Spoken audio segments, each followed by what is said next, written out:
Amigos do Farol, muito boa tarde a todos. Nós estamos dando início à nossa mensagem, às nossas lives do sábado, que coincide com o trabalho assistencial no centro. E, como sempre, a finalidade é uma interação profunda, uma conexão positiva com os amigos espirituais, para que nós possamos ter mais um elo, né? Um elo de união e de afinidade.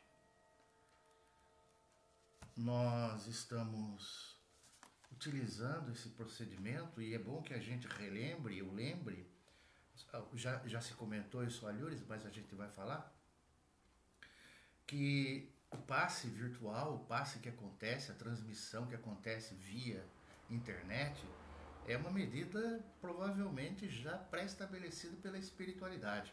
Muito provavelmente esse novo sistema, que há de se perdurar, porque haveremos de posteriormente, mesmo após o período pandêmico, termos essas lives, teremos passes à distância, conforme se faz, porque isso vai ser muito importante a muitos daqueles que não podem se locomover, por exemplo, para ir ao centro. É bom lembrar que o passe é de extrema importância, é importantíssimo que nós tomemos passe, porque sabe-se perfeitamente que no nosso dia a dia nós somos envolvidos por energias e vibrações muitas vezes pesadas e que o passe sempre nos ajuda, sempre. Isso é lugar comum. Nas igrejas impõe-se as mãos, abençoa-se as pessoas, põe-se a mão sobre a fronte. Jesus fazia assim. E o passe técnico, né, magnético, fluídico que o centro espírita desenvolve, baseado em estudo, em análise e quando muito bem aplicado, isto é, quando bastante provido da boa vontade dos servidores, dos trabalhadores, os efeitos são positivos, muito positivos. E isso que a gente faz ou lembra dessa questão da internet, por exemplo, no futuro, pessoas que estiverem hospitalizadas ou coisa assim poderão receber seu passe, porque a conexão vai se estabelecer e as entidades espirituais vão visitar a pessoa. Esse procedimento já está sacramentado pelos espíritos, né? Então fica aqui, por exemplo, então, a nossa reverência, a nossa homenagem a todos aqueles anônimos aí que trabalham nos centros espíritas por aí pelo Brasil afora, que, né, sempre se preocupam em minimizar quanto possível as dores, as aflições das pessoas, através das orientações, através dos passes. Jesus disse, amai-vos uns aos outros, né? E nós, dentro da doutrina espírita, acrescentamos, com toda a permissão, né, os exegetas que nos perdoem, mas muitas vezes a discordância é devido a interesses. Nós dizemos que quando Jesus disse isso, nós complementamos hoje que amar ao próximo como a ti mesmo inclui os nossos irmãos espirituais. Então o passe é de dupla finalidade, atinge tanto a nós, corpo físico, pessoa, e as entidades que nos acompanham, com as quais temos vínculos, afinidade, muitas vezes nem sempre positivas, saudáveis. E isso é o que o Centro Espírita faz. Nós vamos desenvolvendo. A gente for analisar, a ciência tem pouco tempo, né? Em muito pouco tempo, talvez há 150 anos atrás, estava começando aí a surgir alguma coisa de eletricidade muito precária, a lâmpada não existia nada.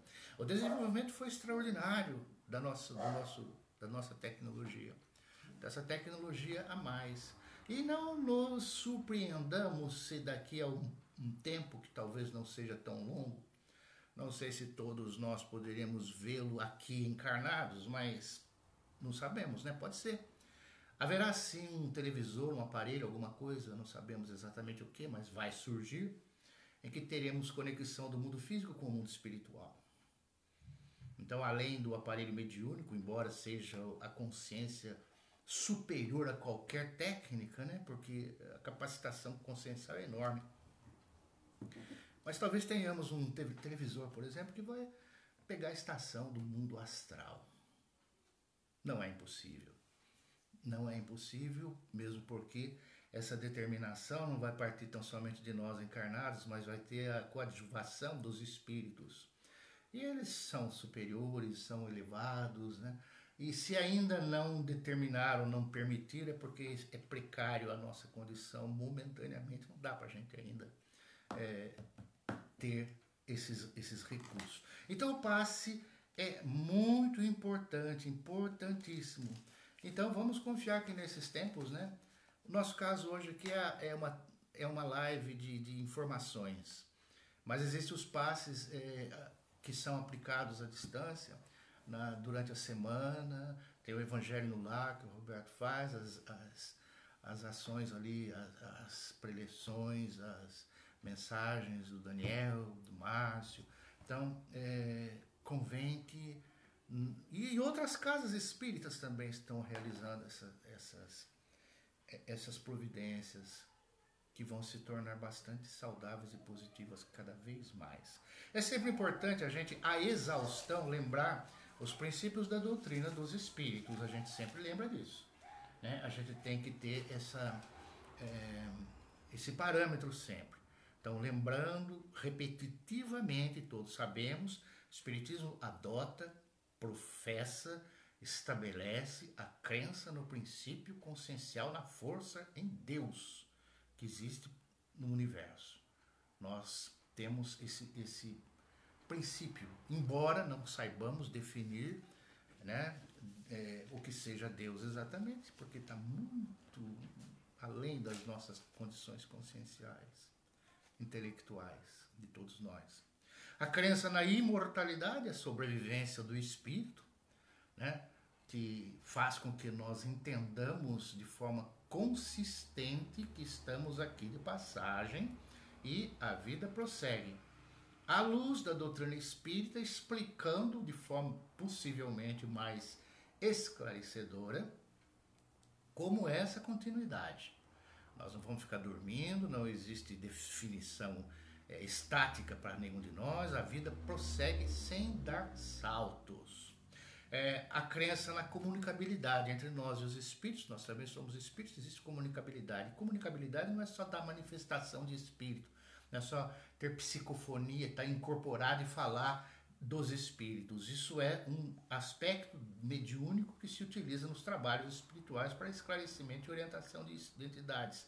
Então, amar ao próximo como si mesmo, amar, isto é, ajudar, vamos falar assim, que a gente não sabe amar direito, a ajudar quanto possível aqueles que se encontram no mundo espiritual em situação precária. Mas a comunicabilidade existe também no nosso dia a dia, na nossa vida, quando nós sintonizamos sem nos apercebermos, e a humanidade está se arrastando por aí sem perceber, com entidades espirituais benéficas, positivas, enfermas, das mais variadas formas, como é a variação de formas no mundo físico. Né? Temos pessoas de todos os tipos, de todos os níveis. Quando se fala amar ao próximo como si mesmo, sem ser demagogo, nós não temos aptidão para amar todo mundo, não temos afinidade. Da mesma forma acontece com os espíritos. Mas a caridade, ou isto é, a assistencialidade, o desejo de auxiliar, vai fazer com que, sobremaneira, para com todos aqueles que almejam e desejam o socorro ou a ajuda que precariamente possamos fornecer, baseados na doutrina dos espíritos, que é o que nos sustenta e nos fortalece, por nós não somos nada, de fato, aqueles que buscam possam ser socorridos e possam ser ajudados.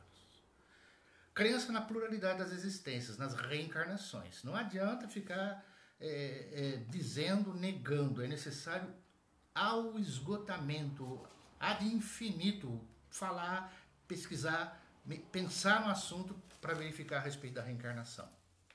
Inúmeros são os fatores que avalizam essa ideia filosoficamente e, de certa forma, até prática. Porque na natureza tudo evolui. Tudo.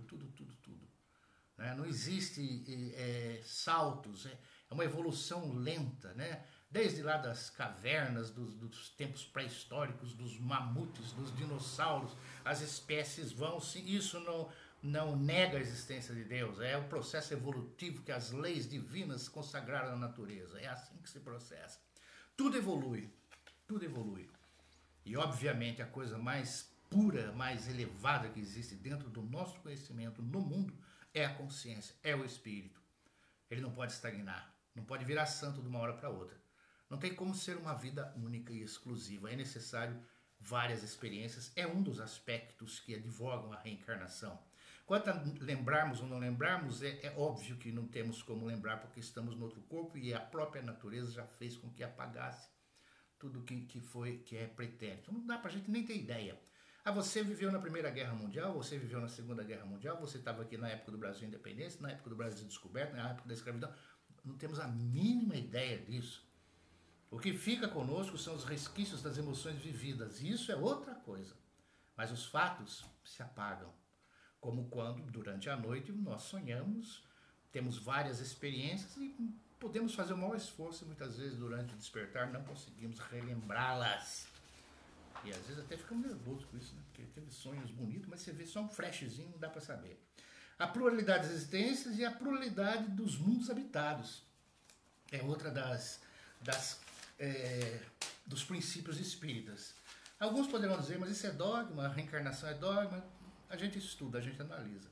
Pluralidade dos mundos habitados vai significar, evidentemente, por outra lógica bastante simplória, que qualquer cientista do mundo materialista advoga, que são só na nossa Via Láctea 100 bilhões, 90 bilhões de estrelas. Estrela todo mundo sabe o que é. É um sol, tem luz própria. Sendo um sol, tem uma pleiade de planetas em geral circundando esse sol. Há sóis milhares de vezes maior que o nosso Sol e milhares de vezes mais luminoso que o nosso Sol, dentro da nossa Via Láctea. Então esses bilhões de corpos celestes que estão tão distantes que nós não conseguimos sequer vê-los, apenas percebemos à noite nas estrelas distantes, devem abrigar vida, obviamente, com toda certeza. É ilógico, seria um desperdício, seria inconsequente, é irracional acharmos que só nós é que somos os bambambam do universo.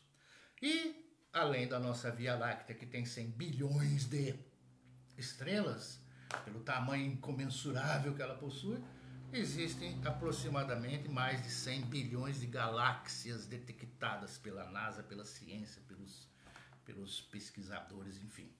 Então, nós estamos diante de um cosmo incomensurável que requer de nossa parte pesquisa, análise, reflexão, meditação, muito mais intensa do que o simples fato de negar. Achar que tudo acaba aqui, que tudo não existe, que não existe espírito, que não existe nada, é uma limitação até estranha da nossa parte. A gente pode não entender, mas tem que deixar aquilo assim, naquela base do pensamento lá, né? Há mais mistério entre o céu e a terra do que nós podemos imaginar. Isso é verdadeiro. Aí a doutrina dos espíritos trouxe também, estou vendo o horário, que as nossas preleções têm que ter um tempo mais adequado. Outra dedução dessas situações é a lei de ação e reação. A lei de ação e reação vai significar que nós vamos agindo e vamos adquirindo consequência das nossas ações, o que é óbvio. Não tem como ser diferente, né? Então, muitas vezes a gente pensa que mas não fiz nada, como é que está acontecendo tal coisa? Também karma não é tudo. Não pode ser tudo. É fácil entender. Os primeiros trogloditas, digamos assim, que surgiram na Terra, eram as primeiras experiências conscienciais humanas. Como primeiras experiências conscienciais humanas, eles não tinham débito de vidas passadas. E vai dizer que a vida do troglodita era uma vida de de felicidade, de alegria, de bem-estar? Era difícil, era sacrifício, era luta, era problema, era dificuldade para sobreviver. Então, isso aí, nós temos etapas, mas não podemos dizer que tudo é karma. Porque, inclusive, faz parte da nossa evolução, da nossa experiência, determinados empecilhos, dificuldades, para que nós possamos adquirir recursos para nos desenvolver. E se não for assim, poderia ser. O que nós não podemos é atribuir tudo única e exclusivamente a karma, sem querer entender que existem sim possibilidades de estarmos atravessando determinadas circunstâncias alheias à nossa dívida. Isso não diminui Deus, não menospreza as leis da vida de forma nenhuma. E muitas vezes nós vamos analisar, por exemplo, que fizemos ações por ignorância, mas essa ignorância talvez esteja justificada, talvez não. Então, quando a gente tem alguma coisa em nós que está cobrando da gente, a gente é o primeiro a desencadear uma situação retificadora para aquele problema. Agora, depois a gente fala mais isso. Voltando ao karma. A pessoa tem que pagar o que fez, tem que sofrer. Analisemos a nossa própria família, a família da maioria de nós. Observe os seus pais, ou nós, observemos os nossos pais, os nossos avós, os nossos tios-avós, as pessoas que precederam. Nós não temos uma árvore genealógica e tal, né? Mas a gente vai até onde a gente alcança com os nossos familiares. E a gente vai chegar à conclusão, na maioria das vezes, poxa, não tinha ninguém tão mal. Não tinha nenhum alguém que merecesse o inferno. Parece que a gente sente as dificuldades, os percalços, as fraquezas, as debilidades, as manias. Mas daí a chegar a dizer que a pessoa é má, né? Parece que é uma coisa, existe um abismo nessa situação. Então, esses nossos parentes, por exemplo, que são os que nós mais temos possibilidade de visualizar, se eles tiverem reencarnações breves, futuramente, nós próprios somos os primeiros a dizer que não há necessidade de tantos sofrimentos, porque não existe esse respaldo no passado que nós conhecemos que leve a isso. Então, é preciso meditar. O que existe às vezes é a retenção, a permanência da nossa estrutura espiritual em determinadas situações. Repetindo, a gente não se lembra dos fatos que ocorreram. Você fala, você teve na Primeira Guerra Mundial. Eu não sei, realmente eu não sei. Mas muito provavelmente a gente vai ter resquícios das emoções que viveu e elas vão refletir na nossa vida. Isso que a apometria faz.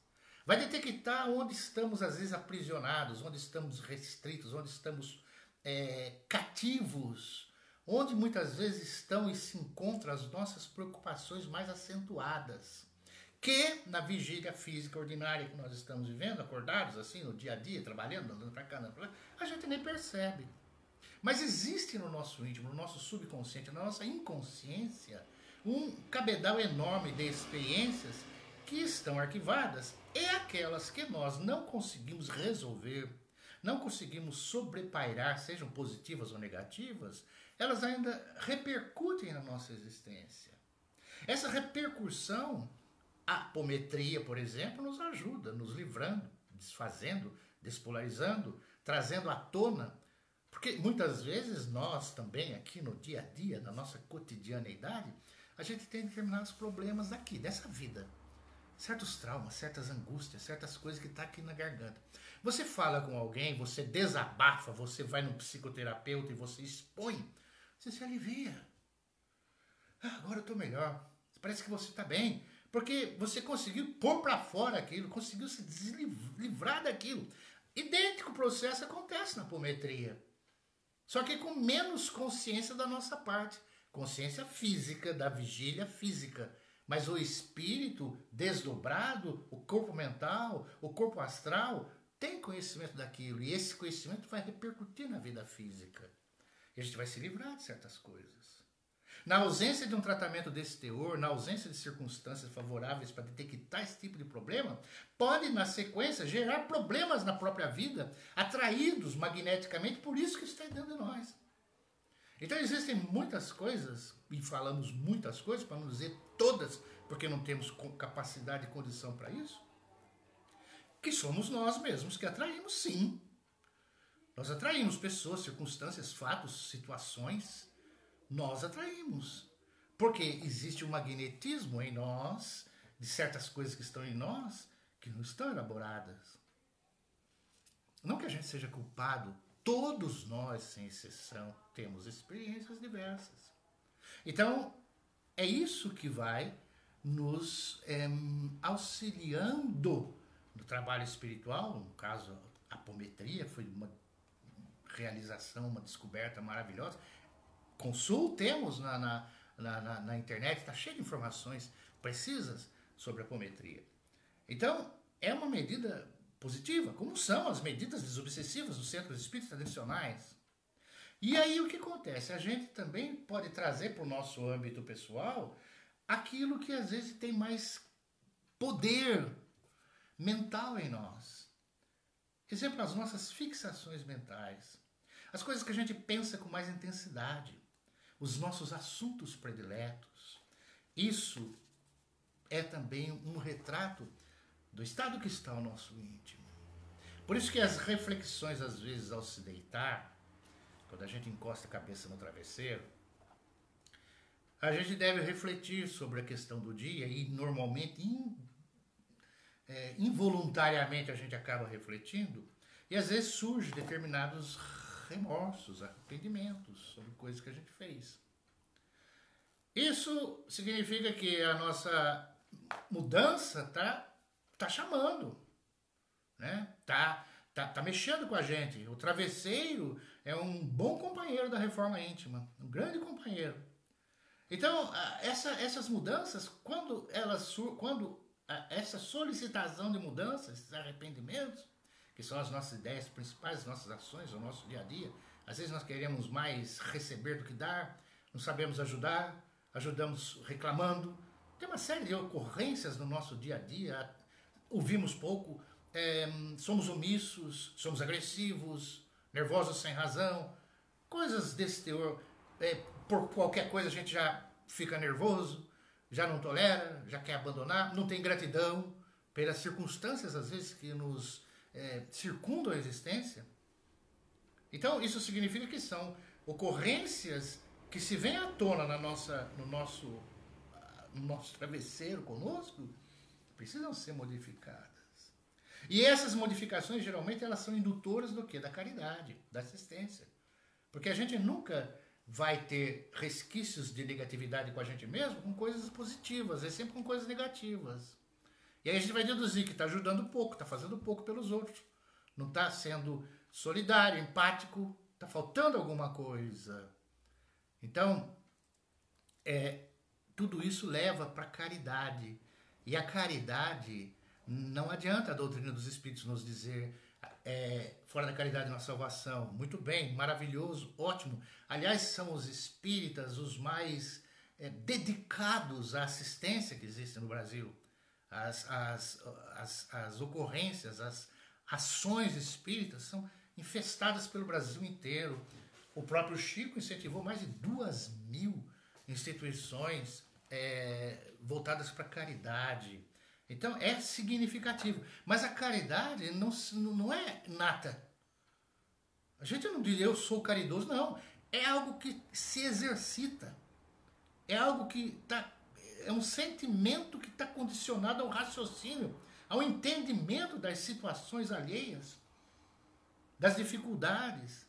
É um desenvolvimento, como tudo, né? A gente não nasce pronto, eu sou caridoso desde que nasci. Não é assim. As pessoas melhores são as que trazem já resquícios do passado, talvez, do mundo espiritual, mas, em síntese, a caridade é desenvolvida, né? E muitas vezes a gente está aí se esforçando para mudar, porque só quer fazer valer os nossos pontos de vista.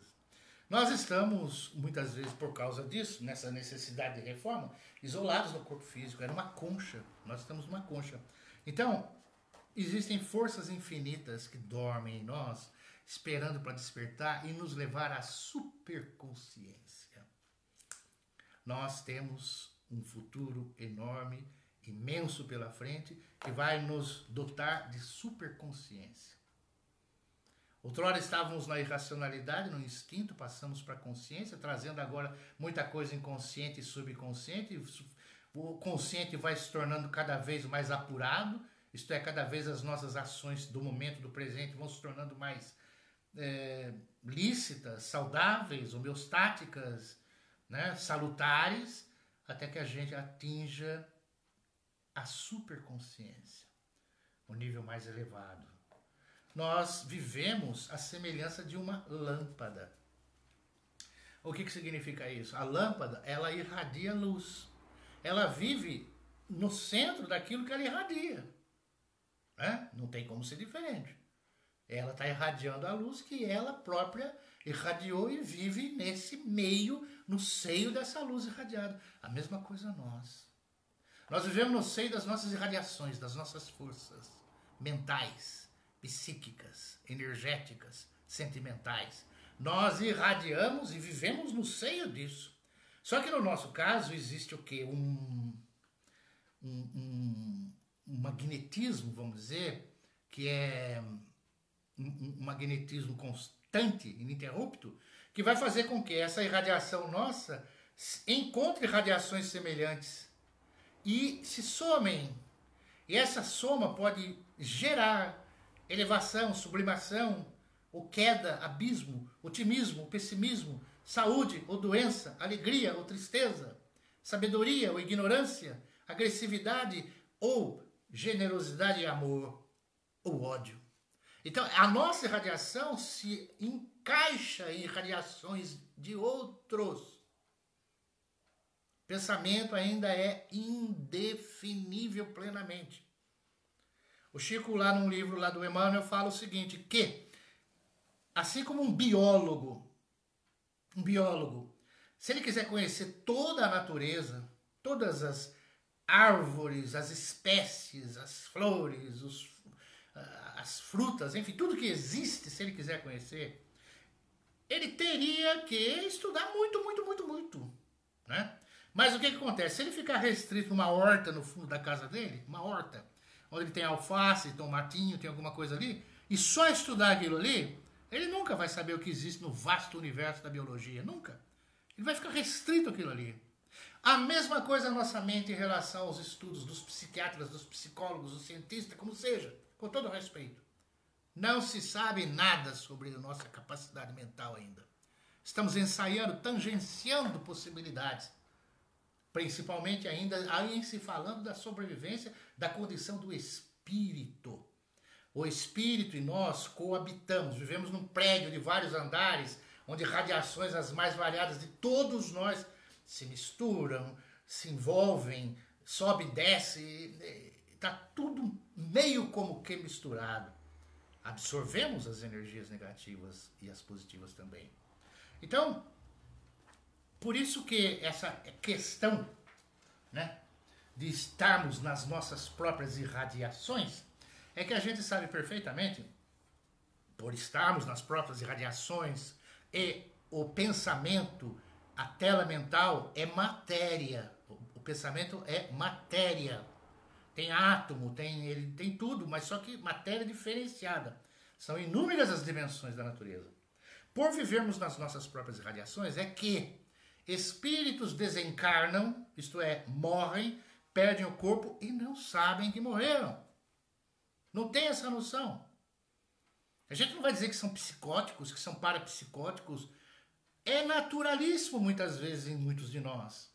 Porque as nossas irradiações estão tão consagradas, tão assim solidificadas, que mesmo sem o corpo, que o que prevalece é o que está no nosso íntimo, o espírito continua achando que está vivo. E muitos estão entre nós. Não consegue plainar, subir. A densidade perispiritual do corpo espiritual é densa, é materializada, é pesada. Eles permanecem por aqui, entre nós. Aí os trabalhos espirituais, a função dos médiuns, dos trabalhos espirituais sérios, né, que a gente precisa, porque se a gente está falando de energia mental, de transmissão de coisas da mente, tem que ter uma seriedade profunda, um estudo profundo, uma reflexão profunda na cotidianeidade, porque aí a gente vai se acostumando a doar essas energias. É como na própria apometria, quando a gente fala de criar formas, criar uma pirâmide, um triângulo, um vento, uma túnica de luz branca que a gente pensa, revestir, reavivar um espírito, é tudo mentalização e tem que ser profundamente séria, movida com mental e sentimentalmente. Não que a gente vá ser sisudo, né? Aquilo de centro espírita, fale baixinho. Não, nós podemos estar brincando, conversando, mas ter a aptidão de ter uma técnica que na hora do trabalho seja desenvolvida plenamente. Que é isso que os espíritos precisam. Então, muitos desencarnam e não sabem que desencarnaram. Agora, qual que é a solução nesses casos? Muitas das vezes é o esclarecimento, que não é tão somente pela doutrina dos espíritos, isto é, antes devia existir métodos que a espiritualidade fazia, os próprios espíritos doutrinavam os espíritos, talvez, não sabemos. A gente sempre lembra que tempos atrás tinha muita coisa que as pessoas morriam precocemente porque não tinham determinados remédios, hoje tem. Não tinha essa ação de trabalho espiritual, hoje tem. Então é muito complexo o entendimento, mas uma das soluções vai ser o quê? O reencarne. Esses espíritos que não sabem o que desencarnar, muitas vezes reencarnam. E muitas vezes vão reencarnar no próprio meio, porque é ali que eles estão jungidos, naquela situação, naquele processo. Aí no transcurso do tempo, quando tem uma libertação dessas amarras, é que as encarnações pulam daqui para lá, de lá para cá. Mas muitas vezes, imediatamente, fica no próprio local, ou nas imediações, ou em circunstâncias similares. A sabedoria divina é infinita. Então, e todos reencarnam. Não é possível que todo mundo reencarne? Todo mundo reencarna. Se é uma lei, não é para um e outro, é para todos. Aqueles que destratam a reencarnação dizem, não, pode ser que exista, mas não é todo mundo que reencarna. Pode ter gente que não queira reencarnar. Sim, tem gente que não quer reencarnar. Posterga, mas vai reencarnar uma hora. A reencarnação, se é uma lei, como vai morrer, todos nós vamos perder o corpo. Isso é lei para todo mundo, ninguém escapa disso. A reencarnação de idêntica forma. Ah, mas tem um chinesinho lá, na China tem bilhões de habitantes, lá 2, não sei quantos bilhões tem. Aquele lá que você pega do meio, ele é uma reencarnação de outra vida? É. Aquele índiozinho lá no meio da selva lá, que estava lá um dia, é reencarnação? Vai reencarnar? É. O indivíduo lá em São Paulo, cheio, aquela metrópole cheia de gente para baixo. Pega um ali, é uma reencarnação. Todos nós, como cada um de nós o é. Então a reencarnação é fato e todos vão reencarnar. As nossas questões, né, quem somos, para onde vamos, o que fazemos aqui, etc. O Espiritismo nos ajuda muito nessas questões. E repetindo, uma imortalidade que nos fala de uma forma talvez mais alicerçada numa certa lógica. Né? Sem destinação, de novo, sem ficar dormindo, sem esperar juízo final. Vamos analisar, vamos pensar. A questão é que no corpo físico já existem inúmeras dificuldades. Médicos ficam anos estudando cardiologia, fazendo pós-graduação, para entender como funciona o coração. Aqueles médicos cardiologistas famosos, professores que dão entrevistas, outros fazem pesquisas aí em laboratórios, querendo descobrir vacinas, querendo descobrir isso, pesquisa o sangue, pesquisa os ossos, pesquisa. E a medicina vai em frente, avante, e sempre tem mais a estudar. Os médicos têm que ganhar o prêmio Nobel de Medicina, de tantos estudos, tanta coisa, e ainda vão ter outros que vão ganhar porque vão descobrir mais coisas. Imagine o espírito. Se o corpo físico é tão misterioso e tão cheio de interrogações a serem desvendadas, que dirá a mente, o espírito? É isso que a gente tem que entender. Então o que a gente sabe por enquanto é que a nossa mente, ela é criadora. E como sendo criadora, né, a gente vive naquele imenso prédio de vários andares, a gente produz pensamentos que se combinam, se repelem, se nutrem uns e outros. As ideias se projetam com raios de força que alimentam, deprimem, elevam, rebaixam. A imaginação nossa não é assim uma espécie de névoazinha de construções. Você está imaginando alguma coisa, você acha que é uma coisa fugaz, não é? A imaginação é consistente. E de acordo com a intensidade do pensar, ela vai se solidificando. Então isso significa o quê? Que ela é uma fonte de vitalidade. Então aqueles de nós que alimentamos pensar e buscamos ter fé, né? Fé. Que temos sonhos, idealizamos, projetamos, aqueles felizes de nós que fazemos isso, aqueles que têm essas condições de serem mais calmos, né? Serem mais confiantes, mais alegres, mais positivos, mais otimistas. Há pessoas que não gostam nem de otimismo. Às vezes você fala, não, vai dar tudo certo, tá tudo bem, passa por cima dessa situação, vamos resolver isso aí de uma forma positiva. A pessoa só fala em coisa positiva, tá, o negócio está negativo. Poxa vida, tá, mas como é que faz? A gente intensifica, fala ainda mais que está negativo? Intensifica o negativo? Reclama? Quer cada vez mais acentuar o lado negativo? Não. Então a fé, a confiança, o sonho, o ideal, e eles acabam sendo os pilares de todas as realizações. Já viu alguém alcançar determinadas linhas de sucesso, seja na área que for? Na área espiritualista, na área mercantilista, na área financeira, na área política, na área social, seja como for. Pelo menos, digamos assim, a realização pessoal. Negativamente, de forma negativa, achando que nada vai dar certo? Não. Então, o que acontece? São pilares. Então, quem pensa com positividade, eis a questão, se faz receptor das energias saudáveis.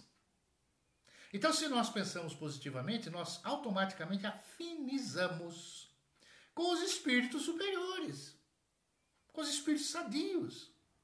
E isso aí vai nos sustentar, nos fortalecer em decisões aprimoradas, em situações saudáveis. Então, pensar positivo é de extrema importância para todos nós. Existe o quê? Uma lógica do pensamento positivo. Lógica do pensamento positivo. Não é questão de autoajuda, não. Aliás, a autoajuda, muitas vezes, espalhada por aí mercantilisticamente, né? Muitas vezes, nem sempre bem pensada, bem orientada, bem analisada, mas de uma forma, como se diz, para arrebanhar entusiasmo só, né? Mas de uma forma saudável e positiva, tem lógica. Quando se fala em autoajuda, em pensar em crescer, em pensar em se ajudar, tem lógica. O pensamento positivo é um dínamo atrator das energias superiores do mundo maior. Então, pensar é uma questão, é um exercício real. Exercício real no campo, né? No campo da nossa vida, exercício real. E a resposta dessa energia são as consequências desse pensamento. Então, o pensamento é a causa, a resposta é o efeito. Causa e efeito. Então, é bom a gente analisar como que a gente está pensando. Como que a gente está usando o nosso bestunto aqui, né? Nosso raciocínio. Como que a gente está vendo as coisas. E isso traduz-se de uma forma que, quanto mais positivo, melhor há de ser para todos nós.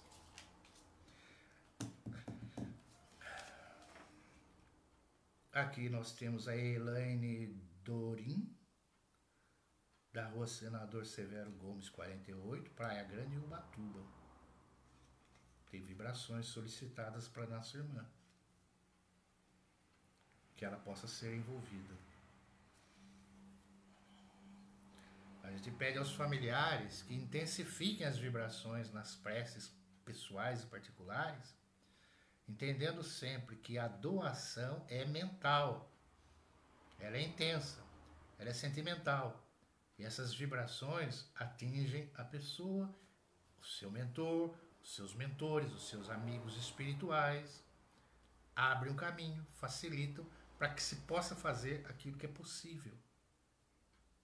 Nós muitas vezes amamos. Bom, voltemos às vibrações e concluímos daqui a pouco. Aline Rafaela de Moraes.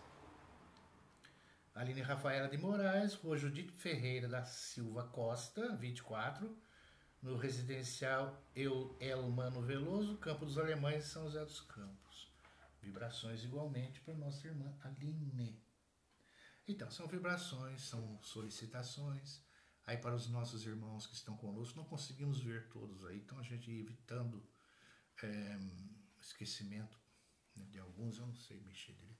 A gente pede vibrações para todos. Que a luz envolva, que a paz envolva. Nós vamos sempre agradecer a vida, termos um diário de gratidão, né? Gratidão pelas coisas, sempre, sempre. Se nós acreditamos em Deus, o que a gente vai se revoltar com o quê? Alguma coisa que não está boa, que não está certa? Não existe uma determinação, uma linha de atuação divina que leva as coisas sempre para o bem? Parece que sim. Então a gente tem que se trabalhar para ter um pouco mais de acalmia, pelo menos. Não é ser robozinho, tá tudo bom, tá tudo maravilhoso, tá tudo. Não, isso é tolice. É ter uma fibra, um certo, né, um cerne íntimo de encarar as coisas de frente, acatar mais e seguir avante. Vibrações para todos, em todos os lares, em todas as casas, as famílias, os familiares, vibrações para todos os espíritos, todos os que estão enfermos, doentes, nossos irmãos aí. Vamos vibrar para que termine logo essa pandemia e os resultados sejam sempre renovadores para todos nós. Pelos que, né, tiveram seus entes queridos em partida para o astral, que sejam aliviados, conformados, entendendo que é assim que a vida prossegue. Estamos aqui de passagem, transitoriamente, nós também vamos para o mundo espiritual um dia. Vamos aproveitar o momento e viver o presente quanto pudermos, com alegria, otimismo, confiança e boa vontade.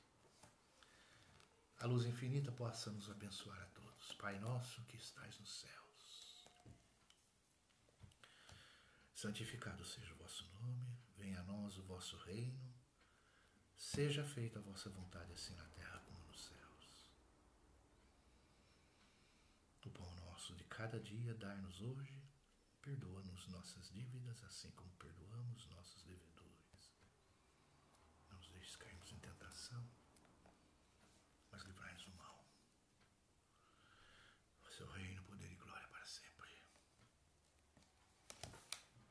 Que assim seja. Obrigado, gente. Muita paz.